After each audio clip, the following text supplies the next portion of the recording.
E se Jesus não tivesse sido realmente humano? E se o corpo dele fosse só uma ilusão, quase um fantasma?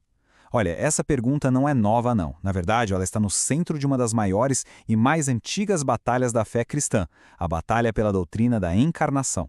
Hoje a gente vai mergulhar fundo em como a humanidade real de Jesus foi defendida desde o comecinho e por que essa verdade ela é simplesmente vital para a nossa salvação. O ponto de partida é esse aqui, essa declaração poderosa, inegociável do apóstolo João. O Verbo se fez carne, o divino se tornou físico. A palavra eterna vestiu pele humana e andou entre nós. Isso não é uma poesia, sabe? É o testemunho que serve de alicerce para toda a nossa fé. E é um testemunho que desde sempre enfrentou ataques ferocíssimos. Então, qual vai ser o nosso caminho? Primeiro, a gente vai firmar o pé na verdade da encarnação. Depois, vamos investigar uma ameaça muito antiga chamada docetismo.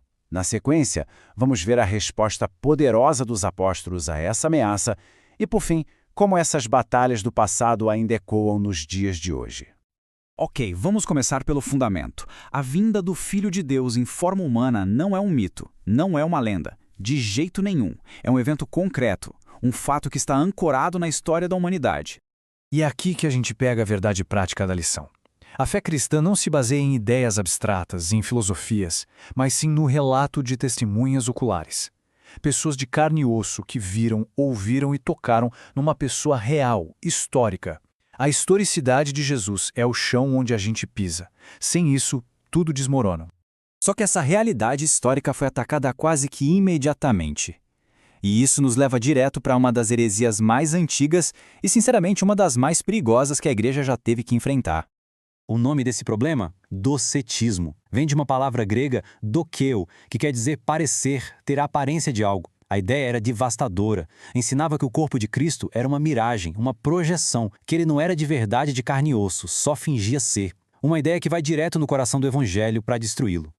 Para ficar bem claro, vamos colocar as duas ideias lado a lado. De um lado, a crença cristã. Jesus 100% humano e 100% divino, com um corpo físico de verdade. Do outro lado, a crença do cetista. Jesus era um espírito que só aparentava ser humano. O corpo dele era uma ilusão. Não dá para conciliar as duas coisas. Ou é uma, ou é outra. E aqui a gente vê o efeito dominó terrível dessa heresia. Pensa comigo, uma lógica fatal. Se Jesus não tinha um corpo real, então ele não podia ter uma morte real na cruz, certo? Se não houve morte de verdade, como pode ter havido uma ressurreição física, real?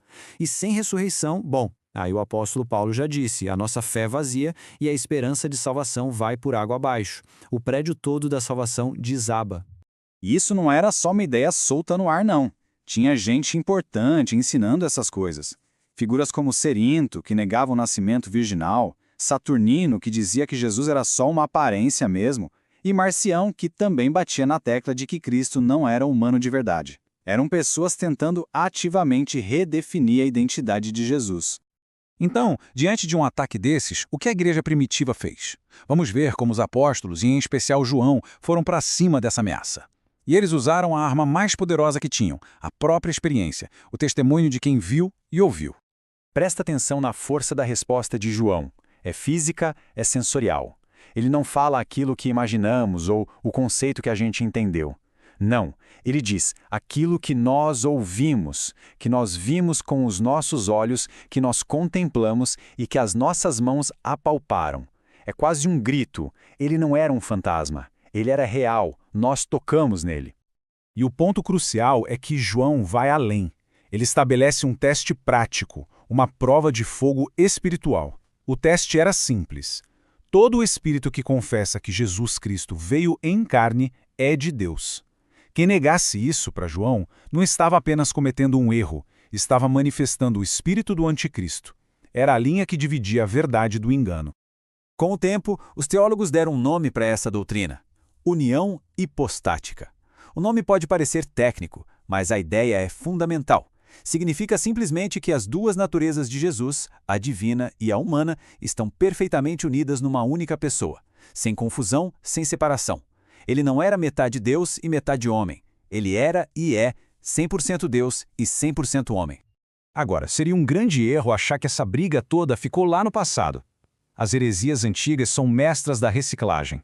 Elas ganham uma roupa nova a uma linguagem moderna, mas o erro central, esse continua aparecendo no nosso mundo. Dá uma olhada nessa tabela. A negação do nascimento virginal, que Cerinto fazia, por exemplo, a gente vê ecos disso hoje em movimentos como o Mormonismo e a Igreja da Unificação.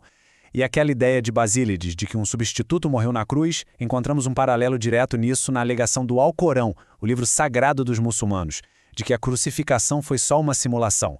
São as mesmas negações, só que com uma nova roupagem. Mas é crucial entender uma coisa: a morte de Jesus não é só uma questão de fé. É um fato histórico irrefutável. Historiadores que não eram cristãos, como o judeu Flávio Joséfo e o romano Tácito, registraram a execução dele sob o governo de Pôncio Pilatos. A história secular, de fora da Bíblia, confirma o que a Escritura declara. E assim a gente chega ao coração de tudo. A encarnação não foi um improviso, foi a estratégia divina. O pecado entrou no mundo pela desobediência de um homem, Adão. Então, pela justiça perfeita de Deus precisava ser derrotado pela obediência perfeita de um homem, Cristo. Jesus se tornou aquilo que ele veio salvar. Ele se fez carne para redimir a carne. Isso tudo nos deixa com uma pergunta para hoje.